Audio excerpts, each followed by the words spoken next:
Hello everyone, welcome to Noon Academy. I am Vivek Mishra. कल का concept everyone आप लोग एक बार देख लीजिएगा। आई होप आप लोग ने रिवाइज किया होगा। यस बट ये चैप्टर खत्म होते ही ट्रिग्नोमेट्री हम लोग लेंगे। मोस्टली आज ये चैप्टर का एंड होगा। आज ये चैप्टर का एंड हो जाएगा। आज अगर ये एंड हो गया तो कल से ट्रिग्नोमेट्री। तो लेकिन मैं आपको हर एक क्वेश्चन ट्रिग्नोमेट्री में नहीं सॉल्व करवाऊंगा कि उसको ऑलरेडी मैंने करवाया है। उसका मैं सिर्फ रिविजन लूंगा।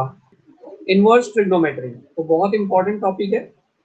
इनवर्स फंक्शन आपको फाइंड करना है। इनवर्स ट्रिग्नोमेट्री आएगा। इन बहुत सारी चीजों में इनवर्स होता है। ठीक है, तो आपको ये बहुत इंपॉर्टेंट टॉपिक है। इसको अच्छे से आपको आते रहना चाहिए। इसका अभी आपको बहुत बेसिक वर्जन दिया हुआ है, पर आगे चल के इसका इंपॉर्टेंस काफी ज्यादा बढ़ जाएगा जब आप ट्रिग्नोमेट्री में पढ़ेंगे। इसको आप डेरिवेटिव्स में पढ़ेंगे। इनवर्स को आप इंटीग्रेशन में इनवर्स को पढ़ेंगे। तो बहुत सारे चैप्टर्स में आप इनवर्स का कॉन्सेप्ट पढ़ेंगे। ठीक है, ऑलराइट एवरीवन। चलो मेरे साथ आप लोग कुछ थियरी लिख लो एक बार पहले। तो अलजेब्रा ऑफ फंक्शन में हम लोग क्या करेंगे, इनवर्स पढ़ेंगे। अभी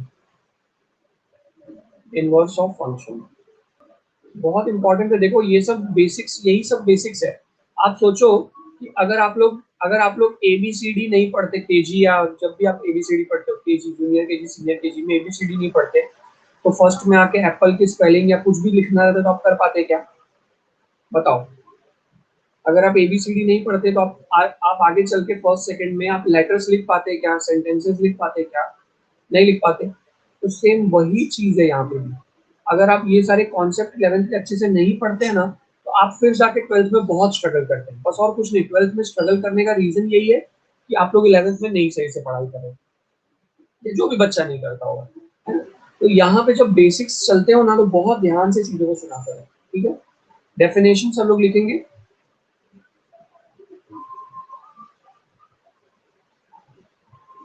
If function f a follows b is a one-to-one and onto function, one-to-one and onto function, then corresponding to every element of b, unique element of a। इसका मतलब क्या हुआ? इसको पढ़ो। देखो, अगर a से b जो है one to one onto है, मतलब चलो मैं लिख के बताता हूँ। a है, b है। अब यहाँ पे आपके पास suppose small a small b है, यहाँ पे 1 और 2 है। तो ए का एक आंसर होगा, बी का एक आंसर होगा। क्या बी में कोई खाली बैठा होगा? ये वन टू वन है कि नहीं है, पहले बताओ। ये वन टू वन है कि नहीं है जो मैंने अभी ड्रॉ किया है? क्योंकि ए का आंसर 1 है और बी का आंसर 1 है। और बी, क्या ये वन टू वन तो हो गया, ये आप लोग को एकदम आसानी से समझ में आ रहा है। क्या ये ऑन टू है? ऑन टू होने के लिए रेंज और कोडोमेन सेम होने चाहिए। मतलब आप बी को देखो, क्या उधर जो भी एलिमेंट है वो सब आंसर है किसी ना किसी के? अगर हाँ, तो रेंज और कोडोमेन सेम हो गए। तो क्या ये ऑन टू है? क्या यहाँ पे कोई खाली बैठा हुआ है? नहीं बैठा हुआ है, तो ये ऑन टू हो गया, बराबर ना? ऑन टू के लिए बी में कोई भी वैकेंट नहीं रहना चाहिए। तो बी में कोई भी वैकेंट नहीं है, सब किसी ना किसी का इमेज है। तो ये one to one onto हो गया। तो इसमें वही लिखा हुआ है, function a to b is one to one and on to function, then corresponding to every element of b we have a unique element in a। तो इसका मतलब हर एक एलिमेंट बी में, बी का हर एक एलिमेंट के लिए मेरे पास एक यूनिक एलिमेंट है ए में, हाँ या ना? बी के हर एक एलिमेंट के लिए मेरे पास एक यूनिक एलिमेंट है ए में।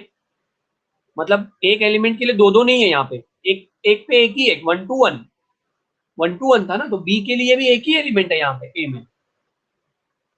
तो अगर आप इसको बी टू बी फॉलोज ए लिखने लगते हो, मतलब जो पहले आंसर था उसको क्वेश्चन बना दो। और जो पहले देखो, याद है आप लोग को, इसको क्वेश्चन बोलता था मैं हर बार। इसको मैं क्वेश्चन बोलता था और इसको मैं बोलता था आंसर, याद है? तो अगर आप आंसर को क्वेश्चन बना दो, क्वेश्चन को आंसर बना दो, तो उसको इनवर्स बोलते हैं। अब इसको मैं आसान शब्दों में भी आपको बताता हूँ, सुनो मेरी बात ध्यान से सुनो। जैसे अगर मैं लिखूं साइन 30, तो उसका आंसर कितना होता है? जैसे एक एग्जाम्पल लेते हैं, sine x equal to y में लिखता है, sine x equal to y. अब मैंने x की वैल्यू लिया 30, तो y मेरा हाफ आ गया। यहाँ पे सब बराबर है, x की वैल्यू लिया तो y आंसर आ गया। लेकिन अगर मैं साइन को इस तरफ भेज दूं तो क्या हो जाएगा, तो ये हो जाएगा 30 is equals to sine inverse of half, which means that sin inverse of half now becomes 30, आया ना, which means sin inverse of half now becomes 30। तो पहले कैसा था, इधर इधर कैसा था, a to b था, a से b पे जा रहा था, मतलब ये आपका a था और ये b पे था। पर अब क्या हो गया, b से a पे जा रहा है, मतलब साइन इनवर्स इधर चला गया तो साइन इनवर्स का वैल्यू अब 30 आया, तो b से a पे जा रहा है, तो इसलिए ये देखो इनवर्स भी तो हो गया। तो अब इससे आपको क्या समझ में आता है, इससे आपको ये चीज समझ में आनी चाहिए कि if a to b is 1 to 1 and onto, then b to a is also 1 to 1 onto, ठीक है, is also 1 to 1 onto। आ जाओ फर्स्ट क्वेश्चन पे, check if the following function have inverse function, if yes then find the inverse. कैसे check करोगे कि इसमें inverse है कि नहीं है, कैसे चेक करोगे बताओ।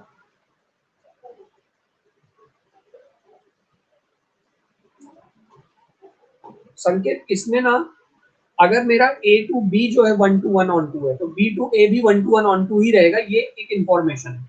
जैसे जैसे साइन इनवर्स ऑफ साइन 30 अगर हाफ है, तो अगर इधर मान लो मैं दो सर्कल ड्रॉ करूं, अगर यहाँ पे 30 डिग्री और यहाँ पे हाफ है, और यहाँ पे आपका फंक्शन साइन एक्स है, तो साइन 30 हाफ देगा ना, तो हाफ 30 देगा, तो दोनों भी तो एक दूसरे को वैलिड कर रहे हैं ना, थोड़ी ना कोई और वैल्यू पे 30 आ जाएगा। मतलब तुम बोलोगे सर साइन 30 पे भी हाफ आएगा और साइन 31 पे भी हाफ आएगा, तो ऐसा तो नहीं है ना, वो तो दोनों के लिए वैलिड है, हाफ 30 पे आएगा, 30 डिग्री पे हाफ आएगा, तो वही चीज वहां पे लिखा है। अच्छा, अब यहाँ पे क्या करना है, हम लोग को चेक करना है कि 1 to 1 on 2 है कि नहीं। क्या बोला है, check if the functions have inverse function. Inverse function होने के लिए क्या जरूरी है, इनवर्स फंक्शन होने के लिए क्या जरूरी है, for inverse function f of x should be what, 1 to 1 and on 2, yes or no।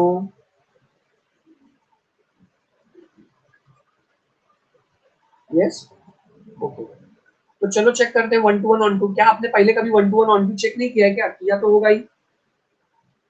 आप दो वैल्यू लेंगे, कोई भी वैल्यू ले लो, एक बार 2 ले लो, तो कितना आएगा 5 इंटू 2 का स्क्वायर, 5 इंटू 2 का स्क्वायर, तो 5 इंटू 4 20 आ गया। एक बार -2 ले लो, 1 to 1 के लिए याद है सबको, 1 to 1 के लिए क्या ट्रिक बताया था मैंने, हम लोग f of a लेंगे और f of b लेंगे, दोनों इक्वल आना चाहिए, और a इक्वल टू भी b आना चाहिए, दोनों भी होना चाहिए, तो 1 to 1 हो जाएगा। तो f of -2 ले लो, तो f of -2 का स्क्वायर माने f of 4, ये भी 20 हो गया। तो तुम बोलोगे wow sir, f of 2 equal to f of -2 हो गया, ये तो हो गया, बट क्या 2 और -2 भी इक्वल है क्या, तुमने a लिया और b लिया, उसका आंसर सेम आया, लेकिन क्या a और b इक्वल आया, क्या नहीं आया। तो but 2 is not equal to -2, therefore it is not 1 to 1, therefore it is not 1 to 1। समझ में आया। अब 1 to 1 नहीं है, तो therefore inverse does not exist। ये सॉल्व करो एवरीवन, देखते हैं कितने लोग को आता है, चेक करो ये 1 to 1 on 2 है क्या, पहला सॉल्व करो एवरीबॉडी, कितने लोग को आंसर आ गया। अखिलेश अभी भी नहीं दिख रहा क्वेश्चन, अभी 10 सेकंड में दिखने लगता है ना जनरली। अभी दिखा अखिलेश, समझा नहीं, ओके, अच्छा नॉट गॉट, मतलब समझा नहीं, ओके। तो देखो आपको क्या दिया अखिलेश, पहले तो इनवर्स चेक करने के लिए 1 to 1 और ऑन 2 चेक करना पड़ता है। f of x 8 दिया है, अगर आप इसमें कुछ भी वैल्यू डालते हो, आपकी मर्जी का एक वैल्यू बताओ, x का मुझे एक नंबर बताओ, जैसे आपने पहले -2 दिया था और 2 लिया था, तो अगर आप इसमें 2 डालते हो तो कितना आएगा, 8 आएगा, -2 डालोगे तो भी 8 ही आएगा ना, कुछ चेंज होगा क्या, इसमें कोई x है ही नहीं, तो बराबर। दोनों में कोई x नहीं है, तो f ऑफ -2 और f ऑफ 2 दोनों का वैल्यू सेम आया, ये तो बात पक्की है। f ऑफ 2 का वैल्यू भी 8 आया, f ऑफ -2 का वैल्यू भी 8 आया, कोई प्रॉब्लम नहीं है। But -2 is not equal to 2, देखो नॉट 1 to 1, देखो inverse does not exist. Simple, समझा सबको? एक मिनट, इसके पहले ये वाला फंक्शन करता, सी वाला क्या दिया है, f of x is equal to 6x minus 7 upon 3। तो आप f of a equal to f of b पहले चेक करिए, f ऑफ a और f of b equal to check करिए, और आप बताइए आपको a और b सेम आ रहा है क्या। a इक्वल टू b आना चाहिए, 3 3 कट जाएगा, -7 कट गया, बचा 6 a equal to 6b, 6 cut गया और आ गया a इक्वल टू b। तो आपको अभी a इक्वल टू b तो आ गया एवरीबॉडी, तो तुम क्या बोल सकते हो, f of a equal to f of b जब आपने लिया तो आपको क्या मिल गया, a इक्वल टू b मिल गया, बराबर। जब आपने f of a equal to f of b लिया तो आपको a इक्वल टू b तो मिल गया ना, तो ये 1 to 1 तो हो गया अखिलेश। आप इसमें वैल्यू भी पुट करेंगे तो सेम ही मिलेगा ना अखिलेश, मतलब इसमें आप वैल्यू मत पुट करिए, क्यों मालूम है, क्योंकि क्या वैल्यू पुट करेंगे तो सेम आएगा या कैसे क्या होगा वो भी आइडिया नहीं है इसमें। आप एक जनरल वैल्यू पुट करके चेक कर लीजिए, आप एक जनरल वैल्यू पुट करके देखिए, ठीक है, क्योंकि ये स्क्वायर वाला फंक्शन नहीं है, तो 2 और -2 हम लोग नहीं डाल के चेक कर सकते ना इसमें। यहाँ पे मैंने a और b डाल के चेक किया ना, मैंने लिखा f of a equal to f of b और उसके बाद मैंने आगे सॉल्व किया, आप देखो ना सोल्यूशन। अब हम लोग चेक करेंगे कि ऑन टू है कि नहीं है, तो ऑन टू के लिए हम लोग क्या करते हैं, फॉर ऑन टू याद है किसी को, फॉर ऑन टू हम लोग करते हैं y equal to f of x पहले लिख देते हैं, तो y equal to f of x मतलब 6x माइनस 7 अपॉन 3, y में कोई भी खाली नहीं रहना चाहिए, यही यही है और क्या है, तो 3y is equal to 6x minus 7, तो 3y plus 7 upon 6 is equal to, अब क्या y की ऐसी कोई वैल्यू है जो आप डालोगे तो ये नॉट डिफाइंड हो जाएगा। एवरीवन, ऑन टू होने के लिए यहाँ पे a और b होता है, तो आप a में तो कुछ भी नंबर ले सकते हो, x तो कभी नॉट डिफाइंड नहीं होगा, ये कभी नॉट डिफाइंड होगा क्या, ये कभी भी नॉट डिफाइंड होगा क्या, मेरे को बताओ, आपका ओरिजिनल फंक्शन जो है कभी नॉट डिफाइंड होगा क्या। आप x की कुछ भी वैल्यू डालो, आंसर आएगा ही आएगा, बराबर। तो अब मैंने क्या किया, मैं अब x को मैं कुछ भी डाल सकता हूँ, मतलब x में कुछ भी आएगा, कोई भी रियल नंबर आएगा। अब b में चेक करो कि क्या कुछ भी आंसर ले सकते हैं क्या हम लोग, क्या आंसर भी कुछ भी लिया तो नॉट डिफाइंड होता है क्या, तो y की कोई एक वैल्यू सजेस्ट करो जिसपे नॉट डिफाइंड होता हो, अगर नहीं होता हो तो तुम्हारा डोमेन और रेंज सेम हो जाएगा, तो तुम्हारा डोमेन और रेंज यहाँ पे आ जाएगा ना, रेंज और कोडोमेन सेम हो जाएगा। क्या y की आप ऐसी कोई वैल्यू डाल सकते हो जिससे नॉट डिफाइंड हो जाए ये पूरा फंक्शन, सोच के बताओ, ऐसा कोई भी वैल्यू नहीं है, जो मर्जी है वो डालो, माइनस इंफिनिटी से प्लस इंफिनिटी के बीच की कोई भी वैल्यू डालो, ये तुमको एक रियल वैल्यू ही आंसर देगा, तो मतलब इधर भी रियल इधर भी रियल, तो ये ऑन टू तो हो ही गया ना।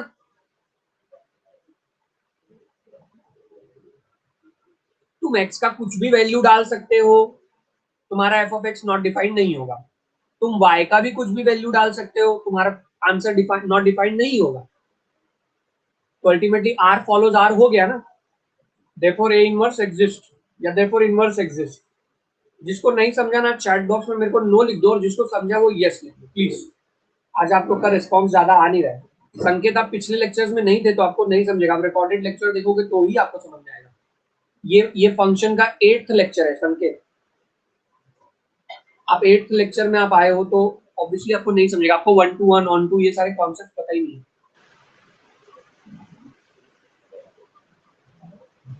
मैंने बहुत डिटेल में पढ़ा है, बहुत बहुत डिटेल में, जितना रिक्वायर्ड है उतना, मतलब ऐसा नहीं कि आपको मैंने बीएससी का भी पढ़ा दिया, लेकिन 11th के हिसाब से और 12th के हिसाब से जितना रिक्वायरमेंट है उतना पढ़ाया है। Anuj, are you there in the session? चलो नेक्स्ट क्वेश्चन पे चलेंगे, फिर आ जाओ इस क्वेश्चन पे। यहाँ पे स्क्वायर रूट दिया हुआ है एफ ऑफ एक्स का, तो इसका रेंज पता करो क्या होगा। आपको पता है ये स्क्वायर रूट के आगे साइन क्या दिया हुआ है, स्क्वायर रूट के सामने क्या साइन दिया हुआ है, प्लस साइन दिया हुआ है ना, मतलब कोई साइन नहीं है मतलब प्लस है, यस और नो। तो आप क्या लिखोगे, square root is positive, square root is positive, square root is positive. अच्छा, तो इसका आंसर क्या आ सकता है फिर, जीरो से इंफिनिटी के बीच में कुछ भी आ सकता है ना, स्क्वायर रूट अगर पॉजिटिव हमेशा, तो इसका जीरो से लेके इंफिनिटी के बीच में कुछ भी आंसर आ सकता है। Yes Akhilesh, very good. ठीक है, तो ये आपका क्या हो गया, ये आपका रेंज हो गया। मतलब आपको जीरो से लेके इंफिनिटी के बीच का कुछ भी आंसर्स आएंगे, जीरो से लेके इंफिनिटी के बीच का कुछ भी आंसर्स आएंगे, लेकिन आप जीरो कैसे आएगा,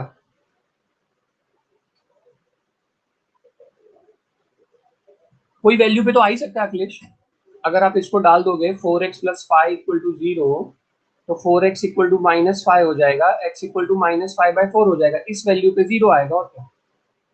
अरे आपको क्यों नहीं लग रहा भाई, क्या बात हो गई, minus five by four plus five, four four cut, minus five plus five आ गया ना जीरो। आपको चेक करना है अगर कौन सी वैल्यू पे जीरो आ रहा है तो उसको जीरो डाल के चेक कर लो ना, कौन सी वैल्यू पे ये जीरो आ सकता है, आपको पता चल जाएगा। ओके ओके, तो ये root of 4x plus five हो गया, तो आपको रेंज कितना मिल गया, जीरो से लेके इंफिनिटी। ठीक है, अब आपका रेंज है जीरो से लेके इंफिनिटी, पर आप इसमें, तो मतलब आपको ये समझ में आ गया कि आपका जो यहाँ पे आंसर आएगा वो जीरो से लेके इंफिनिटी के बीच का आएगा, जीरो से लेके इंफिनिटी के बीच का बंदा आंसर आएगा। ठीक है, यहाँ तक क्लियर है, जीरो से लेके इंफिनिटी के बीच का आंसर आएगा, वहां तक क्लियर है जी, जैसे जीरो वन टू थ्री ऐसे करते करते बहुत बड़ा सा आंसर आएगा। ठीक है, अब इसको वन टू वन है कि नहीं वो चेक कैसे करें हम लोग। अच्छा ठीक है, कोई बात नहीं, आप यहाँ तक समझ रहे हैं ना, लेकिन अब देखो आप लोग यहाँ पे, ये कुछ तो ऐसी वैल्यूज यहाँ पे होंगी जिसका आंसर यहाँ पे मैच नहीं होगा, मतलब इसमें कुछ तो ऐसी वैल्यूज होंगी ना, अल्फा बीटा गैमा, कुछ तो ऐसे नंबर्स होंगे जिसका आंसर यहाँ पे नहीं आएगा अपने को। मतलब मेरे कहने का क्या है कि कोई तो ऐसा नंबर तुम यहाँ पे लिखोगे ना जिसका आंसर टू नहीं आएगा, जिसका आंसर थ्री होगा ही नहीं, तो यहाँ पे कुछ ना कुछ लोग खाली बैठे रहेंगे। मेरी बात आप लोग समझ रहे हो मैं क्या बोल रहा हूँ, ये रूट के अंदर वैल्यू है ना यार, ये रूट के अंदर आप यहाँ मान लो वन डाले तो वन डाले तो वन आ जाएगा, चलो कोई बात नहीं। फिर आप ऐसी कौन सी वैल्यू डालोगे तो टू आएगा ही नहीं, थ्री आएगा ही नहीं, ऐसे कुछ वैल्यूज तो यहाँ पे छूट जाएंगी, कुछ ना कुछ वैल्यूज यहाँ पे छूट जाएंगी। तो यहाँ पे अगर वैल्यूज छूट जा रही है बी में, अगर बी में कुछ ना कुछ वैल्यूज छूट जा रही हैं, तो मतलब ये ऑन टू नहीं रह गया ना, नॉट ऑन टू, और देयरफॉर इनवर्स नॉट एग्जिस्ट। नहीं समझे, थोड़ा सा ये ओपन कॉन्सेप्ट है, मतलब इतना डिटेल में तुमको मैं यहाँ पे क्या समझाऊं, आप इसको थोड़ा विजुअलाइज करो अगर, तो यहाँ पे कुछ तो आप एक्स की वैल्यू ऐसी डालोगे जिसका आंसर इधर नहीं आएगा। अरे हर नंबर थोड़ी ना रूट होता है, वन टू वन रहेगा अविनाश, क्योंकि एक वैल्यू पे एक ही आंसर देगा ना ये। अब जैसे आपने एक्स की वैल्यू वन डाल दी मान लो, तो four into one plus five यानी कि रूट ऑफ नाइन हो गया, रूट ऑफ नाइन थ्री हो गया, मतलब वन पे आंसर नाइन आ गया, तो एक पे दो आंसर तो नहीं आएंगे, तो वन टू वन है ये, पर ऑन टू नहीं है। समझ रहे हो मेरी बात, जैसे आपने एक्स की वैल्यू वन डाला, तो फोर प्लस फाइव क्या हो गया, नाइन हो गया, और रूट ऑफ नाइन तो थ्री होता है, तो वन पे आपको एक्स की वैल्यू वन पे आंसर आपको नाइन आ गया, और कुछ नहीं आएगा। जैसे को तुम सोचो कि कभी एट आ जाएगा क्या, सर एक्स का वैल्यू वन डालूंगा इसमें तो एट आ जाएगा क्या कभी, तो नहीं, ऐसा कभी नहीं होगा। अरे ये क्या हो गया यार, मैंने इरेजर से इसको टच कर दिया ना, इसलिए वो गायब हो गया। एनीवेज, सबको लेकिन मेरी बात समझ में आई ना, तो ये ऑन टू नहीं है, देयरफॉर इनवर्स नॉट एग्जिस्ट। देखो इसको, इन सब क्वेश्चन को समझने के लिए ना थोड़ा आपको पेशेंस रखना होगा। अगर आप सोचो कि सब कुछ उतना ही इजीली समझ में आएगा जैसे कोई भी कॉन्सेप्ट समझ में आता है, तो ऐसा जरूरी नहीं है ना, कहीं कहीं अपने को थोड़ा और दिमाग लगाने की जरूरत पड़ जाती है। चलो ये क्वेश्चन देखते हैं।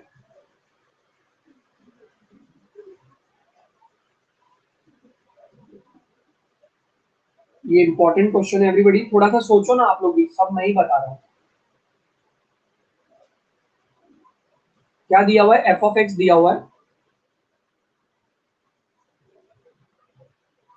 कितना दिया हुआ है, एक्स प्लस सेवन और एक दिया हुआ है 8 माइनस एक्स। एक हमको दिया है जब x की वैल्यू लेस देन 0 होगी तब हमारा आंसर क्या होगा, तब हमारा क्वेश्चन क्या होगा, x प्लस 7 होगा। और जब x की वैल्यू मेरी ग्रेटर देन इक्वल टू 0 होगी तब मेरा f ऑफ x इसको इक्वल होगा। पहले क्वेश्चन का मतलब समझे आप लोग कि जब x की वैल्यू नेगेटिव होगी तो f ऑफ x किसको इक्वल होगा, लेस देन 0 मतलब नेगेटिव, तो f ऑफ x किसको इक्वल होगा, x प्लस 7 को इक्वल होगा।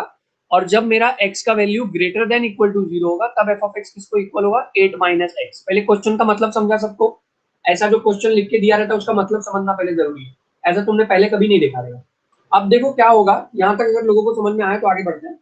अब हम लोग क्या करेंगे मालूम है, x लेस देन 0 है तो मैं कोई नेगेटिव वैल्यू ले लेता हूँ, जैसे मैंने -1 ले लिया, तो क्या आएगा, -1 प्लस 7 आएगा, यानी कि -1 प्लस 7 कितना होता है, 6 होता है। ठीक है। और जब x ग्रेटर देन 0 में लेता हूँ, x greater than equal to 0, तो चलो मैंने 2 ले लिया यहाँ पे, मान लो यहाँ पे क्या है 8 माइनस एक्स है ना, तो 8 माइनस 2, तो f ऑफ 2 कितना आ गया, 6 आ गया। तो आप मुझे बताओ क्या मेरे को f of -1 equal to f of 2 आया है, क्या मेरे को f of -1 equal to f of 2 आया है, वेरी गुड अखिलेश, ये नहीं है, आया है, लेकिन but -1 is not equal to 2, right, देखो नॉट 1 to 1। तुम सोचो 10th के हिसाब से इन सब कॉन्सेप्ट्स को मैच करो, आपको लगेगा कि हाँ हम लोग कुछ नया ही सीख रहे भाई, ये सब कभी देखा भी नहीं था। तो अब कुछ जब नया कोई चीज सीखते रहते हो तो ऑब्वियसली टाइम तो लगता है ना मेरे भाई।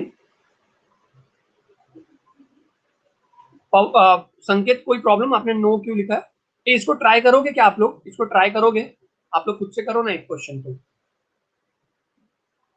f ऑफ 3 डाल के चेक करो। किसको नहीं आया वो नो लिख दो चैट बॉक्स में, बिंदास नो लिख दो, कुछ सोचो मत, कौन क्या सोचेगा, कोई कुछ नहीं सोचेगा। आपको नहीं आ रहा है, आप सीखने के लिए आए हो और आप सीख के जाओगे, बात खत्म। एक्सप्लेन मोर कुछ लोग प्रेस कर रहे हैं, ठीक है, एक्सप्लेन मोर मत प्रेस करके आप लोग बिंदास डाउट पूछा करो, एग्जैक्टली मैं यही कहूंगा आप लोग से।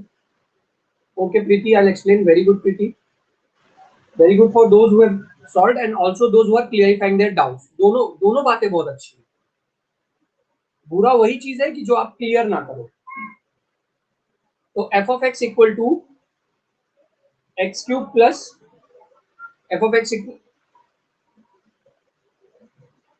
देखो पहला ए वाले में क्या है एवरीबॉडी, पहले बताओ ए वाले में क्या है, ए वाले में है एफ ऑफ 3, मतलब वो ग्रेटर देन 2 है। प्रीति, एफ ऑफ 3 मतलब ग्रेटर देन 2 है या नहीं है, तो आप कौन सा सेलेक्ट करोगी, 5x प्लस 7 वाला क्वेश्चन सेलेक्ट करोगी कि एक्स क्यूब प्लस 3 वाला, वो बता दो मुझे।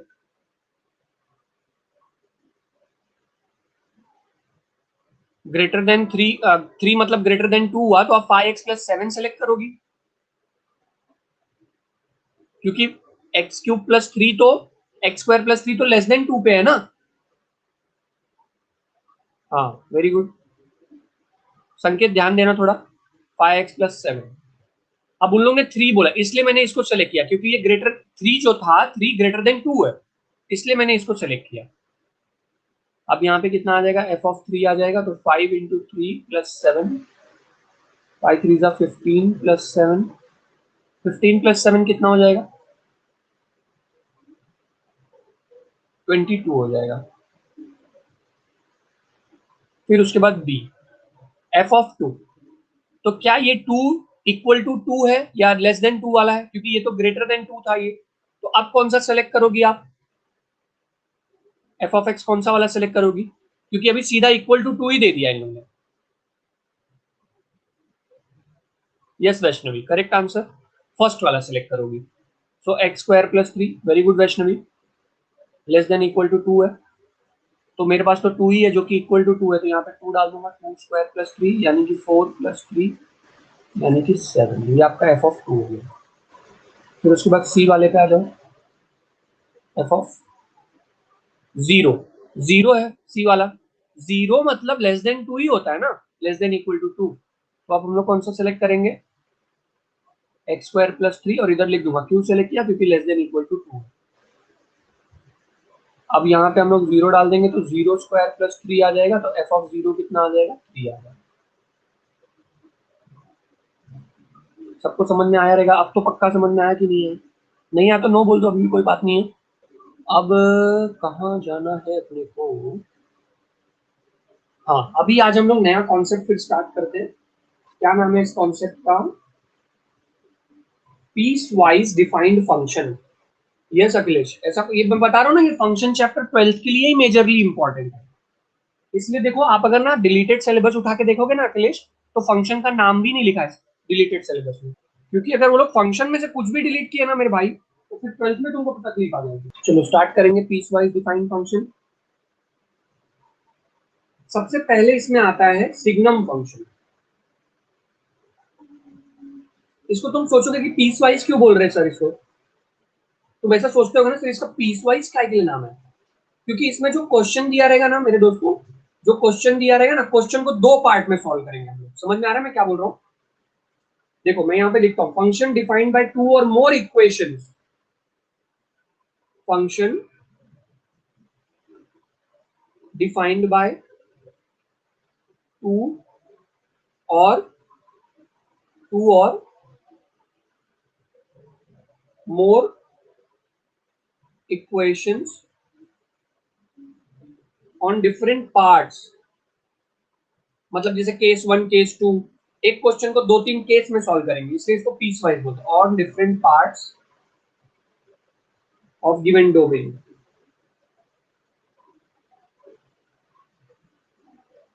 सो it's called piece wise. Piece मतलब समझ में आता है ना, टुकड़ा टुकड़ा। पीस का मतलब वही है ना, PIECE का, टुकड़ा टुकड़ा। अरे कुछ समझ रहा है? तो इसमें जो पहला फंक्शन है ना मेरे भाई लोग, उसका नाम है सिग्नम।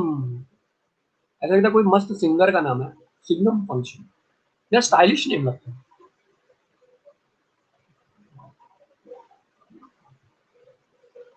देखो सिग्नम फंक्शन क्या है, देख लेना सब लोग। यही फिक्स वैल्यू है इसकी। F of x equal to, तुम कुछ भी एक्स का वैल्यू डालो। मैं लिख देता हूं पहले फिर बताता हूँ, सुनो। F of x equal to 1, 0 and -1। 1 कब? जब आपका x ग्रेटर देन 0 है, तब 1 आंसर आएगा। 0 कब? जब आपका x इक्वल टू 0 है तब। और -1 कब? जब आपका x लेस देन 0 है। मतलब आप x की कुछ भी वैल्यू डालो, x के जगह पे आप 0 से बड़ी कुछ भी वैल्यू डालो, चाहे 1 डालो, चाहे 2 डालो, चाहे 3, चाहे 4, चाहे 5, कुछ भी डालो, हर बार आपका आंसर क्या आएगा? 1 आएगा। x ग्रेटर देन 0 की बात करूँ। फिर उसके बाद आप 0 डालोगे, x की वैल्यू 0 डालोगे तो हमेशा 0 आएगा। और लेस देन 1 कुछ भी डालो, जैसे -1 डालो, -2, -3, -4, आंसर आपका फिक्स है, -1 ही आएगा। मतलब तू x को कुछ भी डाल दे, your answer will remain fix. ठीक है? मेरे को डोमेन बताओ क्या रहेगा इसमें। डोमेन क्या रहेगा? डोमेन डोमेन डोमेन मतलब x की वैल्यू। डोमेन क्या रहेगा इसमें? ये इसका एग्जाम्पल ही है। अरे यही है ही, इसमें कुछ और है ही नहीं अविनाश, संकेत। इसको आपको एफ ऑफ एक्स 1, 0, -1 रहा तो समझ जाने का ये सिग्नम फंक्शन है, बात खत्म। इसमें और कुछ और कभी वैल्यू नहीं आ जाएगी, कुछ और क्वेश्चन नहीं हुआ। यही एग्जाम्पल है, यही इसका कॉन्सेप्ट भी है। डोमेन में तुम एक्स की कुछ भी वैल्यू डाल सकते हो। Yes Avinash, very good. Domain में आप ग्रेटर देन 0 भी डाल सकते हो, इक्वल टू 0 भी डाल सकते हो, लेस देन 0 भी डाल सकते हो। तो डोमेन तो आर हो गया। या तो आप -इंफिनिटी से इंफिनिटी भी लिख सकते हो, कोई प्रॉब्लम नहीं है। रेंज क्या है? रेंज मतलब तो आंसर होता है। आंसर क्या आ रहा है? रेंज क्या है? रेंज जो आपको आंसर्स आ रहे हैं वो क्या है?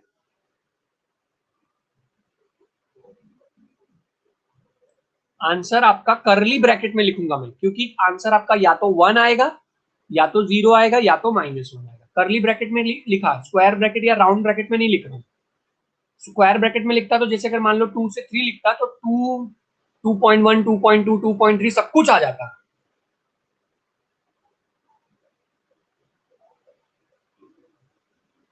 समझ में आ रहा है? क्या बोल रहे हो अभी? R -1, 0, क्या बोल रहे हो सर? यही है ना जो मैंने लिखा है। अविनाश, अखिलेश -1 से 1 नहीं लिख सकते आप। क्यों मालूम है अखिलेश? -1 से 1 क्यों नहीं लिख सकते हो? क्योंकि -1 से 1 जो है ना, वो -1, -0.9, -0.8 सब कुछ लेके आता है ना, फिर ऐसे कम होते होते होते होते 1 पे जाएगा ये। तो आप ये नहीं लिख सकते हो, आपको सिर्फ आंसर क्या आ रहा है, 1 आ रहा है, 0 आ रहा है और -1 आ रहा है, तो इसलिए यही रेंज रहेगा। ये रेंज आप नहीं लिख सकते। और अविनाश आप क्या बोल रहे हो? नहीं, मुझे आपकी बात नहीं समझ में आ रही है। अरे तू देख ना भाई, एक्स का वैल्यू तू ग्रेटर देन 0 कुछ भी ले सकता है, इक्वल टू 0 में कुछ भी ले सकता है, लेस देन 0 में कुछ भी ले सकता है, मतलब सारी वैल्यू ले सकते हो ना एक्स। तो आर लिखने में क्या प्रॉब्लम है?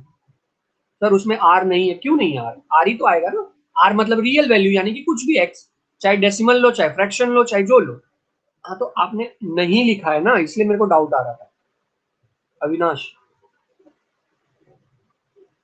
अच्छा, ओके ओके, अभी मैं आपकी बात समझ गया। मैं आपकी बात समझ गया कि आपने जो उधर आर लिखा वो आर नहीं आएगा, ऐसा कहना चाहिए।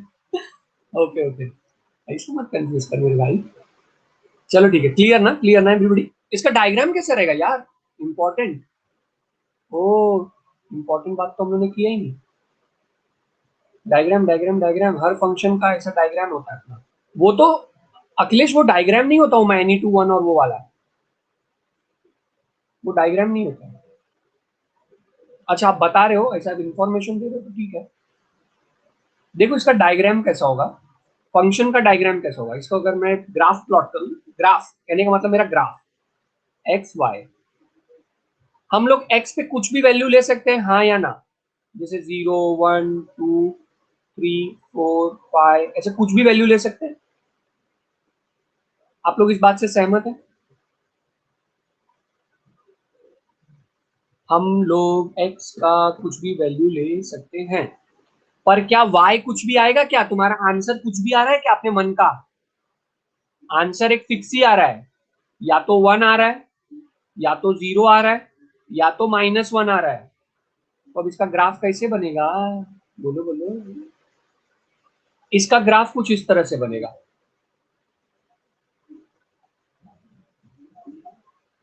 कि जब तुम x की पॉजिटिव वैल्यू लोगे तो तुम्हारा आंसर 1 आएगा, हाँ या ना? x की तुम कुछ भी वैल्यू ले लो, 1 ले लो। देखो देखो, बहुत मस्त कॉन्सेप्ट है, एक नंबर वाला बात बोलते ना, कहाँ चला गया? देखो यहाँ पे 1 आएगा, या तो 0 आएगा, या तो -1 आएगा।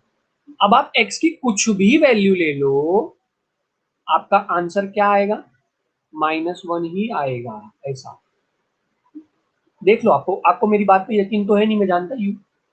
ये देख लो, x का 1 लिया तो भी 1 आया, 2 लिया तो भी 1 आया, 3 लिया तो भी 1 आया, 4 लिया तो भी 1 आया, 5 लिया तो भी 1 आया। तो ये ग्राफ इस तरफ एकदम करेक्ट है। और ऐसा उस पर एरो भी डाल दो, ये बताने के लिए कि जैसे तुम्हारा एक्स बढ़ते जाएगा। हाँ, क्या बात है अविनाश, वेरी गुड डायग्राम आपने भेजा है। See Avinash has given the right diagram. Perfect perfect, शाबाश। यही यही मैं भी ड्रॉ करता हूँ, और कुछ नहीं। ठीक है, क्लियर एवरीवन? और फिर 0 पे तो कुछ नहीं, 0 ही आ रहा है, तो उसको मैं कुछ नहीं टच करूंगा, इसको ऐसा ड्रॉ कर दूंगा बस, और कुछ नहीं। सबको सिग्नम फंक्शन समझ में आया होगा, तो आगे बढ़ते हैं। नेक्स्ट फंक्शन का क्या नाम है? इसको हम लोग एब्सोल्यूट वैल्यू फंक्शन भी बोलते हैं, एब्सोल्यूट वैल्यू फंक्शन। ये बहुत बार आता है, ये सिग्नम उग्नम उतना नहीं आता, ये मॉड्यूलस बहुत बार आता है। Yes Akhilesh, very important, absolute value भी बोलते हैं। अभी तुम कंफ्यूज मत होना, कई बार आप एब्सोल्यूट वैल्यू सुनोगे तो उधर ये तुमको याद ही नहीं आएगा, उसी का नाम मॉड्यूलस भी था। एब्सोल्यूट वैल्यू फंक्शन का सबसे बेसिक एग्जांपल है, ये एक एग्जांपल है, ऐसा बहुत कुछ हो सकता है, x-2 हो सकता है, x+2 हो सकता है, ये 2x+3 अंडर मॉड हो सकता है, कुछ भी हो सकता है ना, कुछ भी मॉड के अंदर हो सकता है। तो ये सबसे बेसिक वाला एग्जांपल हम लोग ले रहे हैं कि जैसे x खाली मॉड्यूलस ऑफ x। अब मेरा एक सवाल है, क्या मॉड्यूलस हमेशा पॉजिटिव आंसर देता है? यस और नो? यस। अच्छा, वेरी गुड, यस आ रहा है, सब यस आ रहा है, सही बात है, आप लोग सही आंसर कर रहे हैं, बिंदास सब लोग आंसर कर दो। मॉड्यूलस हमेशा पॉजिटिव आंसर देता है। कैसे? जब अगर मैं x की वैल्यू नेगेटिव डाला, x की वैल्यू अगर मैंने नेगेटिव डाला तो पॉजिटिव कैसे डालता है? क्या ये मॉड कोई मशीन है क्या कि चल तू मेरे को माइनस दे, मैं पॉजिटिव दे दूंगा? ऐसा नहीं है, मशीन नहीं है ये, कि ये नेगेटिव को पॉजिटिव करने वाली मशीन नहीं है। इसमें भी कॉन्सेप्ट है, जब भी तुम x less than equal to 0 values लोगे तो ये तुम्हारा जो मॉड है ना वो नेगेटिव ओपन होगा। अब तुम इसमें नेगेटिव वैल्यू डालो, कोई भी नेगेटिव वैल्यू डालो, जैसे आप -1 डाल दो, -2 डाल दो, -3 डाल दो, तो हर बार ये पॉजिटिव ही आंसर देगा ना आपको। माइनस ऑलरेडी आपने माइनस लिया 1 आ गया, फिर उसके बाद माइनस ऑलरेडी आपने माइनस लिया तो 2 आ गया, माइनस ऑलरेडी आपने -3 लिया तो 3 आ गया। अरे समझ रहे हो। और जब आपका x का वैल्यू ग्रेटर देन 0 रहेगा, किसी एक तरफ तो इक्वल टू लेना पड़ता है ना, चाहे आप लेस देन पे इक्वल टू ले लो चाहे ग्रेटर देन पे इक्वल टू ले लो। तो अगर आप x ग्रेटर देन 0 लेते हो तो यहाँ पे मॉडुलस ऑफ x अब पॉजिटिव ओपन होगा, क्योंकि अब तो आप पॉजिटिव वैल्यू ही डालने वाले हो ना, मतलब जैसे 1 2 3 ऐसा कुछ तो भी डालने वाले। तुम बोलोगे सर 0 डाला तो 0 ही डाल दो ना, क्या फर्क पड़ता है, माइनस ऑफ 0 ये तो 0 ही होता है, 0 थोड़ी ना माइनस प्लस होता है, 0 न्यूट्रल है। तो जब तुम ग्रेटर देन 0 वैल्यू डालोगे तो यहाँ पे 1 2 3 4 आएगा, 1 डालो कोई बात नहीं 1 आएगा, 2 डाल दो तो 2 आएगा, 3 डाल दो तो 3 आएगा। तो मॉड्यूलस जो है पॉजिटिव x पे पॉजिटिव साइन के साथ ओपन होता है, नेगेटिव x पे यानी कि लेस देन 0 वाले x पे नेगेटिव साइन के साथ ओपन होता है। बात समझ में आया? बोलो बोलो, आया आया। वेरी गुड अखिलेश, क्या बात है, ऐसा होना चाहिए ना। अब एक बात याद करो, pair of lines, lines chapter में मैंने पढ़ा था, लाइंस चैप्टर में y इक्वल टू x एक लाइन होता है, याद है, line passing through origin, line passing through origin, याद आया कुछ? अगर वही y equal to m x हो जाएगा तो लाइन y एक्सिस को कट करेगा, और अगर सिर्फ y इक्वल टू एक्स है तो लाइन कहां से पास होगा, ओरिजिन से। और अगर y इक्वल टू माइनस, ये y इक्वल टू एक्स हो गया, और अगर y equal to minus x है तो ऐसा पास होगा, या ये आपका y equal to minus x है, और ये आपका y इक्वल टू एक्स है। समझ में आ रहा है? 10th में भी तो था ये, हाँ 10th में भी था। तो मेरे पास एक line y equal to x है तो वो ऐसा पास होगा, और एक line y equal to minus x है, तो ये तुम्हारा y equal to minus x है, क्योंकि x इसी में नेगेटिव होता है ना, सेकंड क्वाड्रेंट में y पॉजिटिव और x नेगेटिव, हाँ या ना? अरे बोलो ना यार, y पॉजिटिव और x नेगेटिव सेकंड में ही होता है ना, तो वही तो किया मैंने। और दोनों पॉजिटिव कहाँ पे होता है, वो फर्स्ट में होता है, इसलिए इसको फर्स्ट में ड्रॉ किया। तुम बोलोगे सर इसको इधर क्यों नहीं लेके गए, सर नीचे क्यों नहीं लेके गए? तो नीचे इसलिए नहीं लेके गया क्योंकि अपने को y नेगेटिव मिलता ही नहीं है कभी भी, y तो पॉजिटिव ही मिल रहा है हर बार, जबकि अगर मैं इसको ऐसा नीचे लेके गया तो y नेगेटिव होता है ना इधर नीचे की तरफ। अरे समझे, ये लाइन थर्ड क्वाड्रेंट में क्यों नहीं गई, ये लाइन फोर्थ क्वाड्रेंट में क्यों नहीं गई, क्योंकि थर्ड और फोर्थ में तुम्हारा y नेगेटिव होता है, जबकि अपने को y नेगेटिव किधर भी नहीं मिला, y की वैल्यू इधर देखो 3 मिली, इधर देखो 2 मिली, इधर देखो 1 मिली, और इधर तो 1 2 3 है ही ऑलरेडी। तो लाइन आपका किधर रहेगा, फर्स्ट और सेकंड क्वाड्रेंट में रहेगा। सबको A to Z समझ में आया, एकदम एकदम एकदम एकदम समझ में आया, एकदम डिटेल में जो भी बात हो रही है, जितना भी मैं समझा रहा हूँ उतना डिटेल में समझ में आया कि बाउंसर है।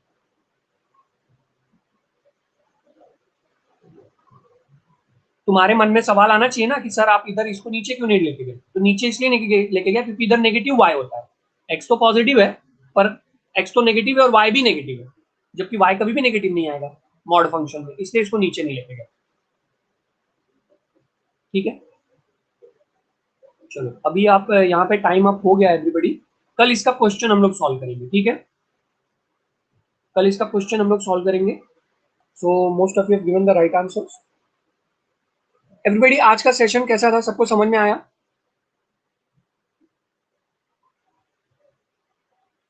बहुत इंपॉर्टेंट सेशन था आज का भी, ये चैप्टर ही इतना इंपॉर्टेंट है, मैं करूँ क्या? सब समझा? ओके, तो आज मैं सेशन एंड करता हूँ, कल फिर मिलते हैं, ठीक है, कल मिलते हैं 5 बजे। Please rate the session as great session if I have answered your questions and everything. Okay everybody, bye everyone, take care.